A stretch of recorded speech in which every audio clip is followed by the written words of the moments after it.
शायर ऐसे ही रोते हैं माफी मांगने वाले लोग। अंग्रेजों से माफी मांग मांग के रो रहे थे कि हमको आप छोड़ दो, हम जो आप हुक्म कहोगे वो ही मानेंगे। तो देश आज चरखे से नहीं आजाद हुआ, ये गांधी जी की कलम से आजाद हुआ देश। उन तमाम हमको जाति से ऊंच नीच से बच के काम करना पड़ेगा। कैसे काम करेंगे आप? तो एक बहुजन समाज पार्टी है, दलितों की पार्टी है, एक चंद्रशेखर आजाद की पार्टी, दोनों आप अडानी को दवाई देने में सरलता होगी और उनकी सभी संपत्ति का राष्ट्रीयकरण करके इस देश को मजबूत किया जाएगा। 2 किलोमीटर की सड़क द्वारका में 500 करोड़ में बना दी। वो चोर संजय सिंह जेल में क्यों है? क्योंकि अडानी के खिलाफ बोलते हैं। वो मनीष सिसोदिया जी जेल में क्यों है? क्योंकि वो अडानी के खिलाफ बोलते हैं। मोदी जी की जान किस तोते में, अडानी में। कैसा जान है? क्या दिक्कत क्या है अडानी से? आप देख लो ना कि अडानी को लेके, उनके भ्रष्टाचार को लेके, उनके द्वारा जिस प्रकार से आज देश में कोयला घोटाला किया जा रहा है, किसी भी चर्चा को अगर संसद में किया जाता है तो माइक बंद कर दिया जाता है, उस सांसद की सदस्यता छीन ली जाती है। संजय सिंह जेल में क्यों है? क्योंकि अडानी के खिलाफ बोलते हैं। वो मनीष सिसोदिया जी जेल में क्यों है? क्योंकि वो अडानी के खिलाफ बोलते हैं। आज अरविंद केजरीवाल से पूछताछ क्यों हो रही है? क्योंकि वो भारतीय जनता पार्टी की वास्तविकता देश के सामने लाते, जैसे राहुल जी लाते हैं। किया है इसलिए लोग सब पूछताछ हो रही है जेल में। सीएजी की रिपोर्ट में भ्रष्टाचार आया। भारतीय जनता पार्टी ने किस प्रकार से एक सिम पे आयुष्मान भारत योजना में 7.5 लाख लोगों को लाभ पहुंचाया एक सिम से। ये भ्रष्टाचार। 2 किलोमीटर की सड़क द्वारका में 500 करोड़ में बना दी। वो चोर जिसने इस घोटाले को किया, वो चोर सफाई दे रहा है टीवी पे बैठ के। और यही चोर कहते हैं माँ बेटे बेल पर हैं। यही चोर कहते हैं लालू का जंगल राज है। यही चोर कहते हैं समाजवादी पार्टी परिवारवाद है। तो समझ गई है आज जनता कि चोर कौन है, किसने देश लूटा है, किसने देश की नीलामी की है। तो दवाई देनी पड़ेगी। और जब देश की जनता हमारे महागठबंधन इंडिया को 350-400 सीटों के साथ जब संसद भवन में भेजेगी तो अडानी को दवाई देने में सरलता होगी और उनकी सभी संपत्ति का राष्ट्रीयकरण करके इस देश को मजबूत किया जाएगा। जिस तरह से उनने पिछले 9 सालों में देश लूटा है, जो 200 से ऊपर की संख्या में हुआ करते थे रईसों की में, आज 2nd नंबर पे आ रहे हैं और देश भुखमरी में चला गया है, कंगाली में चला गया है, बेरोजगारी में चला गया है। आर्थिक तौर पे, सामाजिक तौर पे ये देश कमजोर हो चुका है। गुलामी के कगार पर भारत खड़ा हुआ है। आज अगर देश की जनता नहीं जागेगी तो हम अपने उन क्रांतिकारियों के बलिदान पर पानी फेर देंगे जिनने अपनी 23 साल की उम्र में इस देश के नौजवान को जगाने के लिए बलिदान दिया। हमको जाति से ऊंच नीच से बच के काम करना पड़ेगा। कैसे काम करेंगे आप? तो एक बहुजन समाज पार्टी है, दलितों की पार्टी है, एक चंद्रशेखर आजाद की पार्टी, दोनों आप बांटिए मत। आप बांटिए मत। बांट तो आप लोग रहे हैं। आप बांटने का प्रयास कर रही है। देश की लड़ाई है। नहीं लिए तो क्या हुआ? नहीं लिए तो क्या हुआ? सारी राजनीतिक दल तो साथ हैं। सारे राजनीतिक दल लेने में दिक्कत क्या? उनके पास तो एक बहुत बड़ा वोट बैंक भी है। देखिए, आज इसी चीज को छोड़ना पड़ेगा कि किसके पास कितना वोट बैंक है। लड़ाई लड़ रहे हैं ना वो जिनने देश बसाया, उनके साथ लोग मिलके तमाम राजनीतिक दल जिन नेताओं का वर्चस्व है ना साथ में।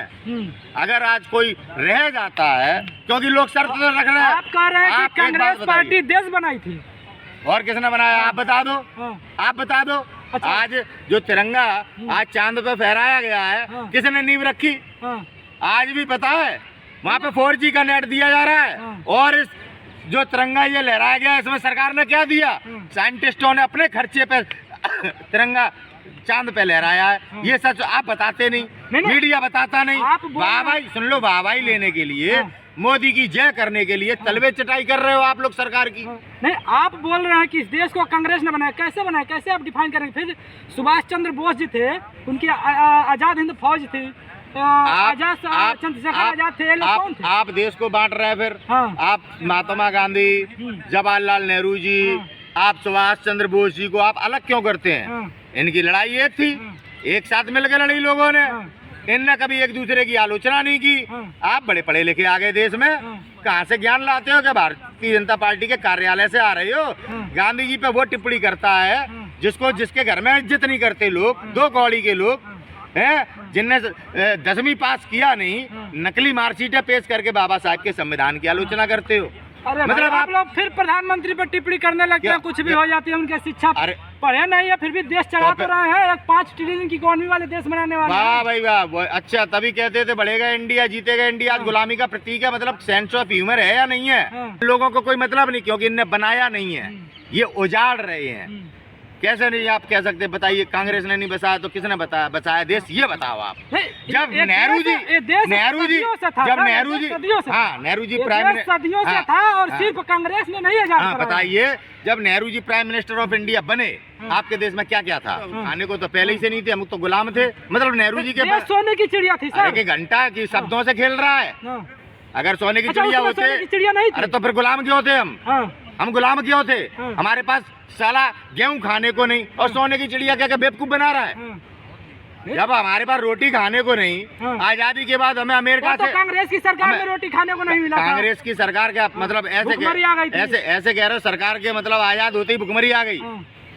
आजाद होते ही, उससे पहले तुम सेब और संतरे खा रहे थे कि पंडित जवाहरलाल नेहरू वहाँ से प्राइम मिनिस्टर बने जब हमारे पास हथौड़ा नहीं होता था चलाने को, हमारे पास खुरपी नहीं थी, तब खड़ा किया। और नेहरू जी ने अकेले ने नहीं किया, इसे भारत की जनता ने उनके साथ कंधे से कंधा मिला के, इसे देश के किसान ने, समझ में आई? आज भी अगर देश की इकोनॉमी बची हुई है, आप और हमारी रोटी खा रहे हैं, तो देश के किसानों की बदौलत खा रहे हैं। आज भी हम 1947 में ही खड़े हुए हैं। आज जो देश में है, आज जो देश चल रहा है, वो किसानों की दम पे चल रहा है। लेकिन इसका जो क्रेडिट है, आप बोल रहे हैं कि देश आजाद कांग्रेस ने कराया, ये सर आपने गलत बोला है, कांग्रेस ने सिर्फ नहीं कराया। किसने कराया देश? आप लोग भ्रम फैलाते हैं कि गांधी के चरखे से आजाद नहीं हुआ। गांधी जी ने कहा चरखे से देश आजाद हुआ? गांधी जी ने चरखे से देश आजाद नहीं हुआ, ये कलम से आजाद हुआ, कलम की लड़ाई से आजाद हुआ। नहीं, सिर्फ समझे? तो आप बेवकूफ बनाते हैं लोगों को कि चरखे से आजाद हो गया।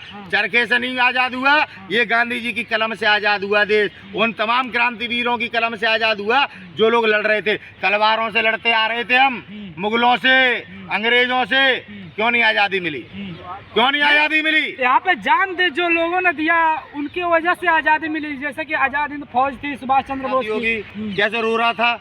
तो शेर की पहचान ऐसे की जाती है, चिल्लाने से शेर नहीं हो जाते कि हम शेर हैं, शेर हैं। एक सर्कस का शेर होता है, जो शेर होता है ना, वो अपने माँ के पेट से जिगरा लेके। वही बात क्या?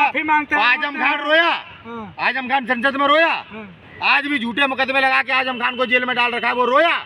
आदित्यनाथ योगी रोए, कैसे रो रहे थे? जैसे विदा हो रही हो इनकी। सच्चाई छलक जाती है। सच्चाई छलक नहीं जाती है। कायर ऐसे ही रोते हैं माफी मांगने वाले लोग। अंग्रेजों से माफी मांग मांग के रो रहे थे कि हमको आप छोड़ दो, हम जो आप हुक्म कहोगे वो ही मानेंगे। तो देश आज सच जान चुका है कौन नर है और कौन मादा है, कौन राष्ट्रवादी है। समझ गए? एक टैग तो ना लगाया कि अब माफी भी थे वे लोग। अरे यार, नेहरू जी ने कुछ किया नहीं, गांधी जी ने कुछ किया नहीं, और जो माफी भी रहे उन पर टैग मत लगाओ। आपकी मानसिकता आज देश समझ चुका है। अब तुम्हारे जैसे लोगों को देश पसंद नहीं कर रहा है। 2024 में रिजल्ट देख लेना, दूध का दूध।